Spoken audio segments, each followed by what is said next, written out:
Hello and welcome to another episode of the Roofing and Home Services Industry Podcast. Today I have with me Ashley Beck Cuellar, in other words, known as ABC. Ashley, welcome to the show. Great to have you. Thank you. Thanks for having me. Yes, ABC, most people call me that around the link. Ashley is a woman of many talents, yoga instructor, turned into a sales coach, and then now the head of expansion for a commercial roofing company called Seamless Roofing. Ashley, if you want to start from the front, and how did you end up being from a yoga instructor or maybe even Actually, where it all started. how did this all come together? Where it all started, actually, I was in direct mail advertising for about 17 years. I sold direct mail to car dealerships, everything from a mom and pop car dealership with 25 cars on the lot to huge franchise publicly traded groups that have 500 cars on the lot. A lot of experience with marketing, advertising, sales, selling to people who sell. Super interesting thing. So it's a lot of great experience. The guys that I worked for were using the agency money to build a software startup. At some point, I got bored doing the direct mail and I said, I'm going to move on from this. I built Sales Spark coaching and consulting as kind of a transition period. I didn't necessarily know if I was going to stay in that. Turns out that my path led me to Seamless Roofing. I am having a blast helping them with a national expansion project. That is how we got where we are today. But there have been many things that happened along the way. LinkedIn has played a huge part building a personal brand, learning I did direct mail for so long and it's such a niche thing. But I was like, do I really know how to sell anything other than that? So kind of participating on LinkedIn and showing up and having conversations about sales and being on podcasts about sales and things like that taught me there's a lot of sales knowledge in there. It can go a really long way for companies. Give me some guardrails and then let me take it to market. Yeah, speaking of LinkedIn, you are sort of a celebrity, more than a celebrity on LinkedIn. You have so much engagement. Holy cow. I didn't even know until I met you. I was like, okay, this girl knows her stuff. So walk me through that. Walk us through how did you become, well, I would call it an internet sensation on LinkedIn, which Yes, is are you too really much? hard to make happen because LinkedIn is a totally different beast of its own and it's very different. Your usual Instagram and Facebook and YouTube, building a following on LinkedIn and really have people engage, drive business from it. How did that come upon? Did you plan for it or was that something that you My own personal sales coach that I had for 15 years, Brian Neal is his name. He always pressed upon us that LinkedIn was important and that it was going to be a place that we were going to want to build a brand. That was all great and well, but I didn't know anything about how to build a brand or like what old LinkedIn was not ready for ABC. This is a new platform. I'm allowed to show up authentically on this platform. And yes, some people probably don't love it. It's not just a place where resumes go to hang out anymore. It's where people can show their personality, build a real personal brand. And also in that same breath, I have seen studies on your brain and how it is different on LinkedIn than it is on Instagram. You know, you're still thinking about business when you're on LinkedIn. It was a tool for me to, like I said, to figure out what parts of sales I really loved, which parts of it I was really good at, which other places in business and in lives I could provide value. That's what LinkedIn became for me. I cannot even believe I'm about to say this on the podcast, but I'll tell you, I answered a FaceTime call when I was still in bed this morning from 3 of my LinkedIn friends. We had this group FaceTime call talking about something and I'm like, are we all in bed? What is happening right now?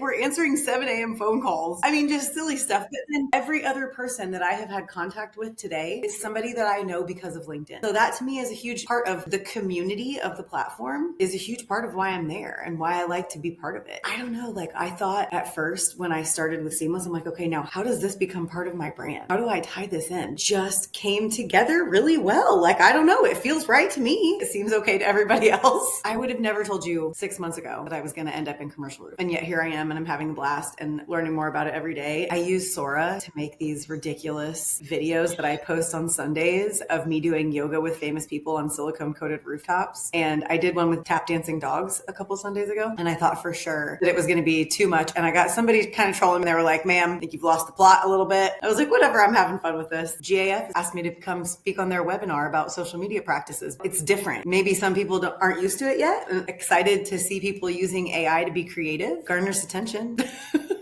But that's just, I mean, LinkedIn has just become this huge community for me, right? This huge community of people and a place that I can create a brand that stands out. Oh, absolutely. I have, I think, 9,000 followers on LinkedIn, which isn't a lot. Is a lot. Are you kidding? That's a ton.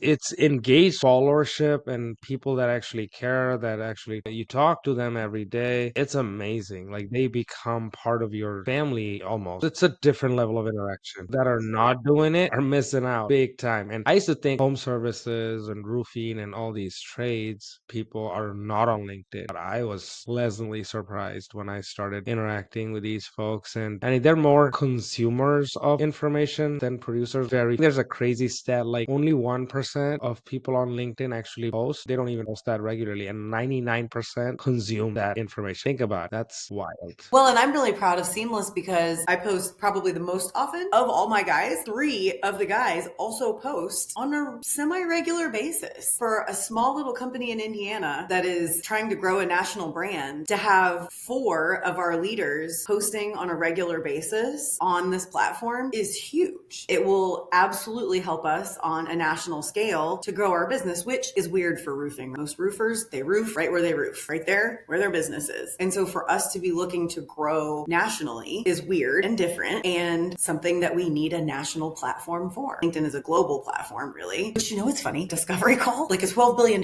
company. They're a global company. They were asking us about silicone coating solution overseas, and we were like, we don't really have an answer for that. We don't really know if they use it overseas. That was an interesting thing that we've started like playing with research and just looking at stuff. If global companies want to talk about it, we'll figure it out.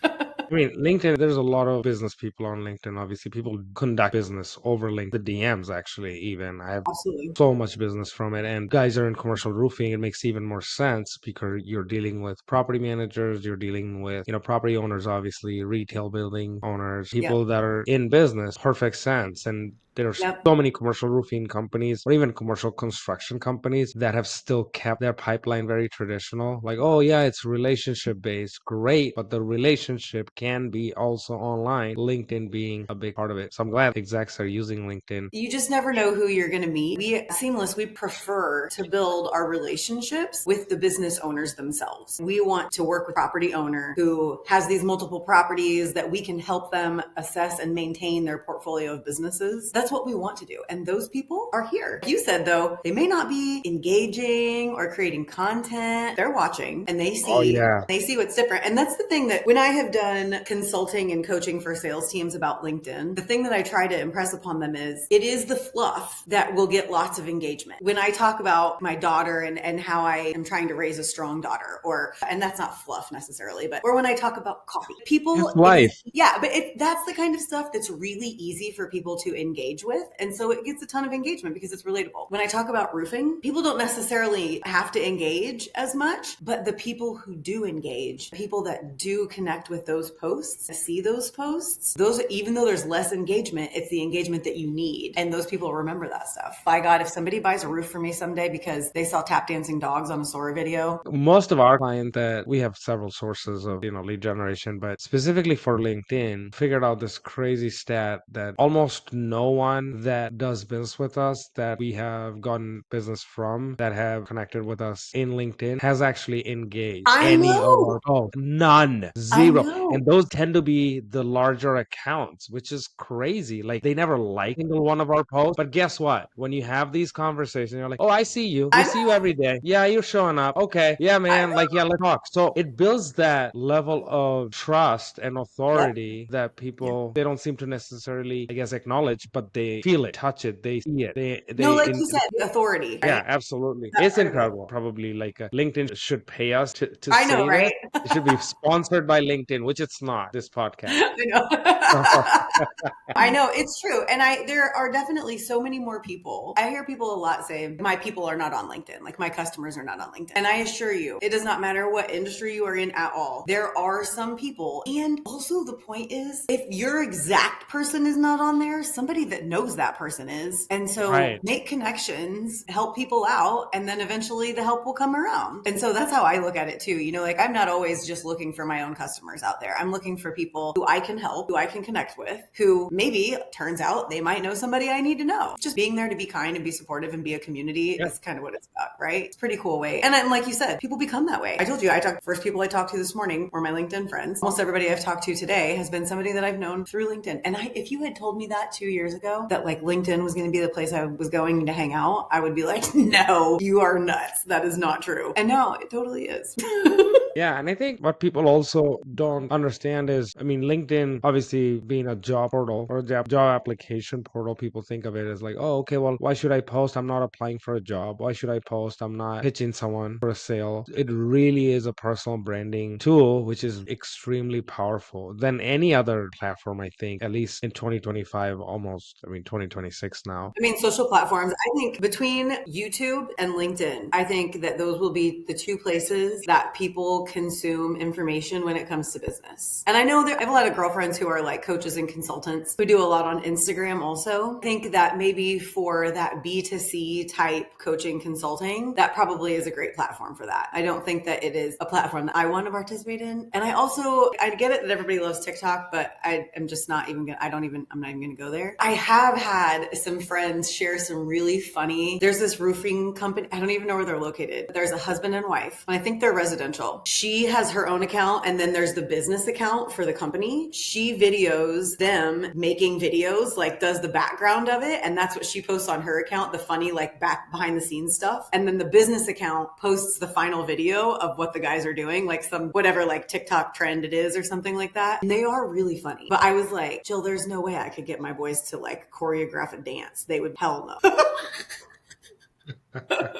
I But it love when works. I people mean, humor right? goes a long way. I think I see this with a few roofing companies that I follow. Like they just do like funny random videos that has nothing to do with roofing. Yeah. But it gets the job done because it gets eyeballs and gets Yeah. attention. We are in the attention economy. We Yeah. were in the social media economy. Now we're in the attention economy. That's what people are going to now go after. Getting people's attention is going to become harder and harder. If you're not gonna like do something that's off the norm, off the hook, different than what everybody else is doing, you're just gonna get lost in the noise pretty much. Yeah. But Ashley, I want to ask you, what led you to a career in sales? How did you get into sales, or did you always Well, like sales? Were you always good at sales? Be honest. I mean, yes, I was because from a very young You're age, gonna have I to was own that statement. well, I mean, it's the truth. And I think what I'm learning is and I'm learning this from watching my daughter, that one of the greatest gifts that my parents gave to me was the confidence to speak in front of adults from a really young age, to not be shy in front of adults and to believe that I had something worth saying in front of adults. So I took Glennon to a seamless like golf outing. We sponsored an IFMA golf outing. It happened to be a day that she was home from school. And I was like, well, you're coming to work with mom then. Both put on our golf gear and set the tent up and everything. And she ran the show. Every golf cart that came up that hill, she popped up and said, clients are coming, mom. And she would like give her whole spiel about everything. And she got 3 job offers that day. 3 guys that were like, ma'am, when you turn 18, you go ahead and call me because you're going to be a relationship salesperson. I can tell it from here. You can just see that. I was always an extrovert. I always had a lot to say. I was never afraid to say it in front of adults. I always have had that desire to want to solve problems, for other people. Like, do you have a problem that I can help you solve? Yes, I would love to help you solve that problem. And I think those things, that natural curiosity also, that part of that just always helped me move forward with it, which is funny because I also have a strong desire to be liked, included in things. And people have asked me before, how do you deal with the rejection that comes from being a salesperson if you also have that part of you that wants to be and needed? And I'm like, I don't know. At some point, it's okay. I'm moving on. It'll be no big deal. I'll call you tomorrow.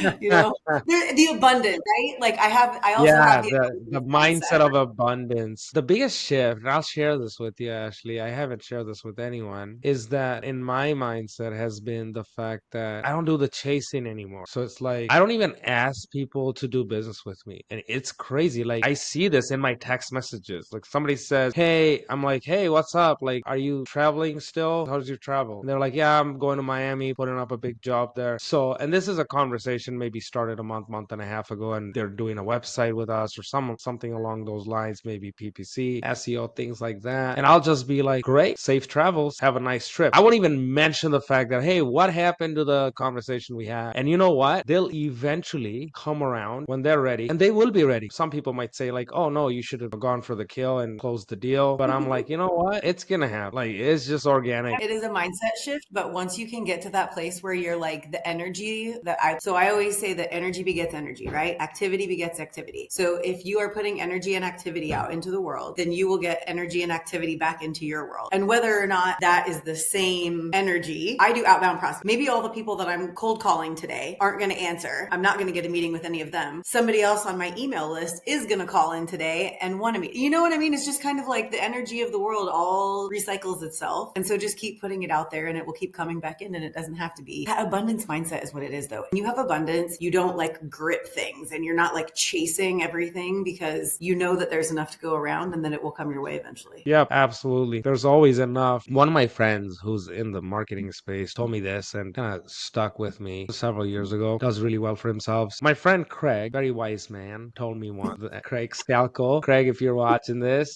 big shout out to you, man. He told me that, Nazr, you just got to get to a point where, and this is several years ago when I was starting out my agency, you just got to get to a point where you don't care if the sale happens or not. But how? But then it's an abundance mindset is all it is. And it happens organically, naturally fall into it. And I guess I did, which is why I'm like, oh, okay, well, don't want to do business with me. Sure, like that's not a problem. Yeah, my sales coach who I had for 15 years, I truly do get all of the things that I like teach and believe about sales from him. The three things, he calls it the Holy Trinity: abundance, intention, and detachment. So if you have great abundance and know that there's enough for everybody to go around, if you have high intention, so if you go about every interaction with a true intention as help, serve, support, and if you have detachment, just meaning that like you are not attached to the outcome of the conversation at any point. Whatever the outcome is great, and that's what the world has brought. If you keep those three things top of mind always when you're selling, kind of opens up a whole new level of selling, right? Because you're not chasing anymore, you're attached to everything that happens. Actually, and people say this all the time about sales, right? The second best answer in the sales world is no. It at least moves things along.